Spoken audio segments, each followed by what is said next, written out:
madame, bonjour, monsieur, chers téléspectateurs de Communion Télévision. Communication spéciale, événement spécial, Focus ce jour reçoit l'apôtre Etienne Komgep pendant une quinzaine de minutes. Quand je parle de communication spéciale, c'est parce que le ministère Appel à la communion avec Dieu, qui est situé au quartier Nouveau Adakaï Fouizakam, verra quelque chose d'assez exceptionnel ce dimanche 30 juin. Mesdames, messieurs, il est avec nous dans ce studio. Apôtre, bonjour. Bonjour Simon, bonjour chers téléspectateurs, que la grâce surabonde sur vous. C'était un plaisir de vous savoir nombreux à écouter la communication spéciale que le Seigneur est venu donner en ce jour. Soyez bénis.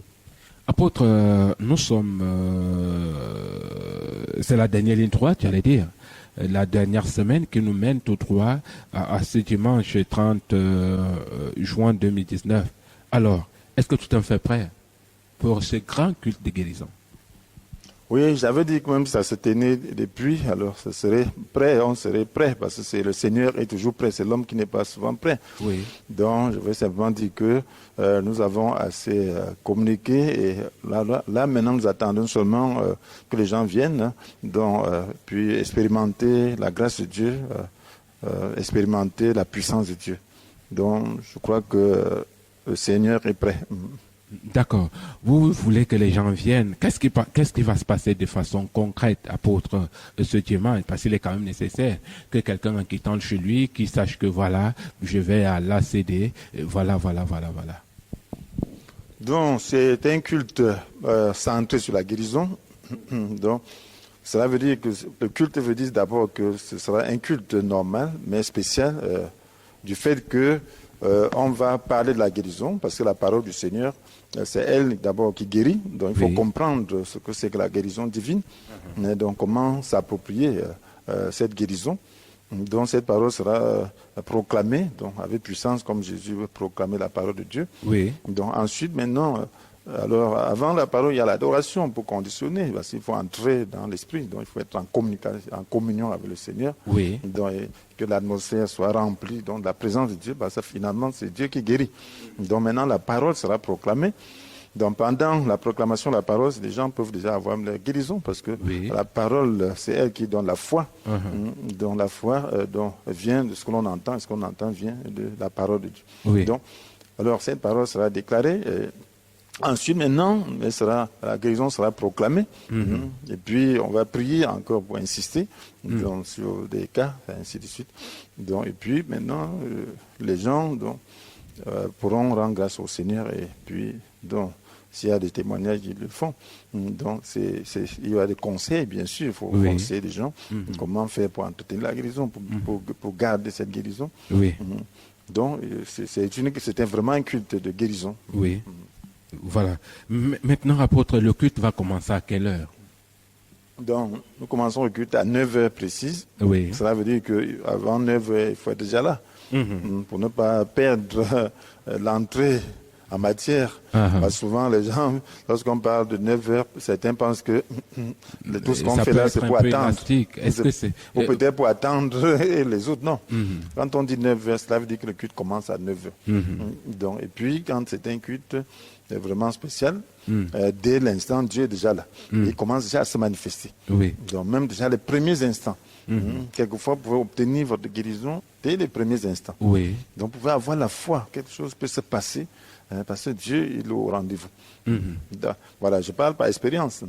Oui. Voilà. Donc, dans la présence de Dieu, lorsque vous avez un besoin, donc respectez, venez vraiment avec la foi. Et vraiment, croyez, et là, vous allez voir la grâce de Dieu se manifester. Oui, apôtre, vous voulez nous dire que même au niveau de l'examen, on arrive quelque temps avant. Si on dit on commence à 8 heures, c'est pas 8 heures que vous devez vous pointer devant la salle, c'est avant. Voilà, il y a des formalités, il faut aussi se calmer. Donc, il faut chercher sa concentration. Donc, je me souviens quand on allait composer, on allait toujours un peu avant. Oui. Parce que il y a un peu, on tremble un peu. Donc, il faut venir donc se concentrer. Concentration. Voilà, donc se concentrer avant d'entrer vraiment dans le vif du sujet. Oui. Déjà, vous nous dites que, apôtre, vous nous confirmez que ce jour du 30 juin, donc dimanche prochain, dès les premières heures, l'atmosphère de guérison va envahir la salle, apôtre? Bien sûr, puisque c'était un rendez-vous divin. Donc, parce que c'était un culte que le Seigneur a intitulé culte de guérison. Oui. Donc, ce qui fait que, en réalité, le sujet central donc, sera la guérison. Donc, les gens viennent pour rendre leur culte au Seigneur. Oui. Et donc, le Seigneur sait qu'il y a des attentes. Ils viennent avec des attentes bien précises. Donc, dès le premier moment, donc, tout le culte, donc, de 9h jusqu'à la fin, donc, c'est pour la guérison. Donc, ça veut dire que cette guérison peut venir même à 9h, même seulement, même, si vous êtes déjà là, ça peut déjà commencer à venir. Oui. Quand vous êtes dans la présence de Dieu. Donc, tout ce qui est fait, c'est pour que la guérison se manifeste. Donc, elle peut se manifester même avant la prédication.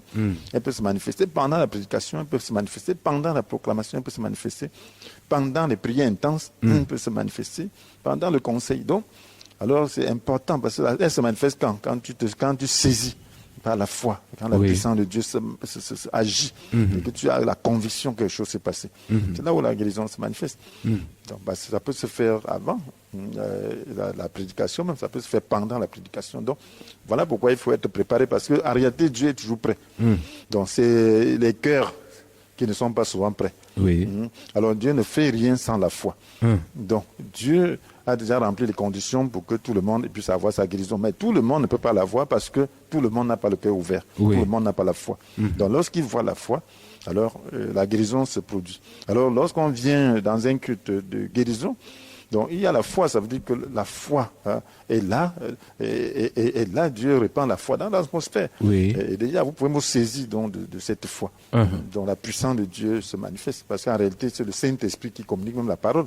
Donc ce qui veut dire, Dieu peut vous enseigner même, étant dans sa présence. Lorsque vous êtes là, vous asseyez, vous méditez, une parole peut venir dans votre cœur, une parole de la Bible, donc peut venir intense dans votre cœur et manifester votre guérison. Oui. Sans que vous attendiez même le moment approprié pour prier. D'accord. Voilà, apôtre, c'est vrai, vous nous disiez que le culte va être comme les autres cultes, mais quand même, c'est spécial. Est-ce que les intervenants, apôtre, est-ce qu'il y en aura assez ou bien il y a d'autres qui vont intervenir à un moment donné? Donc, quand on parle de proclamation de la parole, il y a un proclamateur. Maintenant, par rapport à la guérison, il y a des intervenants, donc qui vont aussi prier. Donc, et puis, je voudrais dire que chacun vient déjà avec son besoin. Donc, et puis, chacun qui va crier à Dieu. Donc, Dieu va écouter. Donc, il y a, ce sera un culte où on va insister de sorte que les gens puissent vraiment en sortir avec leur guérison. Ça veut dire qu'il y aura différentes étapes de la foi. Vous savez, dans la foi, certains peuvent avoir la foi dès le début, et d'autres après. Après qu'on ait insisté, peut-être après qu'on ait même prié, il y a d'autres intervenants qui vont encore prier. Donc, particulièrement. Donc, c'est de ça qu'il est question. Donc, pour que chacun puisse en sortant, puisse avoir vraiment, comment on dit, la chance de son côté. D'accord. L'incrédulité. Et comment, donc, on essaie quand même de la vaincre, pour donner l'occasion à chacun de pouvoir vraiment expérimenter la grâce de Dieu. D'accord.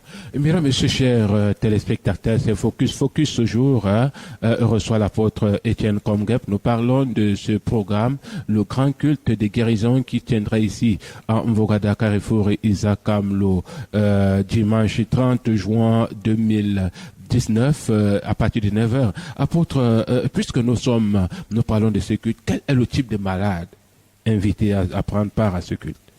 Voilà, je voulais seulement dire que c'est des malades désespérés, donc des gens qui savent que Dieu seul peut les aider, ou des malades qui voudraient expérimenter la puissance de Dieu. Donc ils se disent, bon, il est vrai que mon cas n'est pas très, très sérieux, mais Dieu est mon créateur, il faut qu'il me guérisse. Donc, voilà, on attend tout ça. Il y a des malades, il y a des malades psychologiques. Donc, il y a des gens qui ont trop de problèmes. Il y a de la dépression. Donc, il y a des malades il y a des opprimés. Il y a des gens qui sentent que leur vie ne donne pas. Il est vraiment malade. La vie ne donne pas. C'est la maladie. Donc, il est malade sur le plan social, sur le plan peut-être financier. Donc, tout ça, ça cause de tout ça se trouve dans un seul paquet. Donc, ce que le Seigneur a fait pour nous, dont la guérison fait seulement partie des bénédictions que Dieu nous accorde. Oui. Donc il manifeste son amour à travers la guérison, à travers la délivrance, à travers notre bénédiction, notre évolution. Parce qu'en réalité, Dieu nous a créés pour le bonheur. Donc le malheur n'est pas dans sa volonté parfaite. Donc si quelqu'un se sent désespéré, il sent qu'il est fatigué de la vie, alors il est bien placé pour que le Seigneur le guérisse. D'accord. Mais est-ce que, apôtre, en dehors de ceux qui seront malades, d'autres pourront venir est-ce qu'ils pourront bénéficier des prières pour les différents cas? Bien, ouais, ça dépend de la foi de chacun. Et puis, les différents cas, j'ai énuméré certains cas. Donc, c'est une guérison intégrale, et une guérison de tout l'homme. Et puis maintenant, nous vivons dans un monde où nous sommes susceptibles d'être malades. Oui. Donc, les gens même qui ne sont pas malades, ils ont connu la maladie. Et ils ont toujours la maladie qui nous environne. Donc, ils peuvent aussi chercher la foi. Donc, en proclamant, en recevant la parole, esprit et vie, ils peuvent donc obtenir la foi par rapport à leur santé, pour ne pas attendre d'être malade avant d'être guéri. Et puis maintenant, les autres cas, quelqu'un peut avoir un malade éloigné. Vous avez vu le cas où les gens venaient vers Jésus. Alors voilà cette femme cananéenne qui a appris Jésus que sa fille est tourmentée. Jésus n'était pas prêt à voyager. Mais Jésus, ayant insisté, Jésus a déclaré que sa fille était guérie à distance. Donc elle a pu obtenir la guérison de sa fille à distance. Et par son intermédiaire, la fille n'était même pas en relation avec Jésus. Donc tu peux venir et puis pour chercher la guérison d'une tierce, d'une parenté, d'une personne qui te tient à cœur. D'accord. Ok. Apôtre, maintenant, pour les malades qui viendront, ils devront se munir de quoi en venant? Ils devront se munir de leur foi. Ça veut dire qu'il faut croire. Donc il faut savoir que Jésus est mort pour nous restaurer dans notre état de bonheur. L'état de bonheur que le Seigneur a préparé pour nous. Donc, il est mort pour nous restaurer tout ce que le diable avait volé par ruse. Parce qu'en réalité, lorsque Dieu a créé l'homme, il était bien. Donc, la situation actuelle n'est pas la volonté de Dieu. Donc, il faut donc être prêt à croire. Il faut aimer Dieu, il faut savoir, faire confiance au Seigneur, qu'en réalité, il veut guérir. Donc, finir simplement avec sa foi. D'accord. Parce que moi, je me disais qu'on devait venir peut-être avec quelques pièces d'argent pour acheter la guérison. Merci, apôtre, pour ces précisions. Maintenant, apôtre, nous sommes presque arrivés à la fin de cette communication. La situation géographique, pour ceux-là qui ne connaissent pas Yaoundé, qui nous écoutent peut-être en Balmayo et ainsi de suite, qui vont arriver à Yaoundé, comment est-ce qu'ils devront marcher? Voilà, donc ils prennent Carrefour Isakam Vogada. Donc, lorsque vous êtes au grand Carrefour Isakam Vogada, donc c'est un axe, l'autre monte vers Vogada, il y a une chapelle là, en haut, et puis l'autre va vers Lido, et l'autre va vers Carrefour Fouda. En plein carrefour. Voilà, plein carrefour. Donc, quand vous êtes en plein carrefour, vous ne quittez pas le plein carrefour, vous regardez tout autour, vous allez voir un immeuble, et en face de cet immeuble, donc, notre bâtiment en bleu, bleu-blanc. Donc, les lettres sont encadrées en blanc. Vous excusez, après la peinture n'a pas pu mettre la plaque, on doit mettre la plaque pour vous indiquer, mais nous pensons que c'est assez visible. D'accord. Voilà. D'accord. Mesdames, messieurs, je vous rappelle que c'est le ministère Appel à la communion avec Dieu situé en Vogue à Carrefour Isakam, en plein Carrefour Isakam, montez Ludo, c'est de deux côtés. Vous allez voir ces grands bâtiments peints en bleu-blanc avec la toiture rouge, c'est là. Le parking est bien aménagé pour tous qui viendront avec les véhicules et même les malades. Il n'y a pas de souci, vous pourriez entrer avec votre véhicule et déposer le malade à l'entrée de l'église. Apôtre, les contacts déjà, je vais rappeler que les contacts défilent au bas de l'écran, c'est ça, apôtre? Bien sûr. Voilà, les contacts défilent au bas de l'apôtre. Apôtre, un mot de fin en quelques secondes pour les téléspectateurs. Bien, je voudrais simplement dire que c'est l'œuvre de Jésus qui est en train d'être faite parce que Jésus lui-même, donc, après avoir reçu l'onction, qu'est-ce qu'il a fait? Donc, la Bible dit qu'il enseignait dans les synagogues. Donc, il proclamait la bonne nouvelle du règne de Jésus. Donc, il guérissait tous ceux qu'il rencontrait de toutes leurs maladies et de toutes leurs infirmités. Donc, c'est des questions de continuer cette œuvre. Donc, vous êtes les bienvenus pour expérimenter ce que Jésus va faire dans votre vie. Que le Seigneur vous bénisse. Merci, apôtre, d'être venu pour cette communication spéciale. Merci également à la technique, mesdames, messieurs. Nous vous disons, restez scotchés Communion Télévision, les programmes se poursuivent. Et quant à nous, très bientôt, mes rendez-vous dimanche à partir de 8h30. Merci. Allez.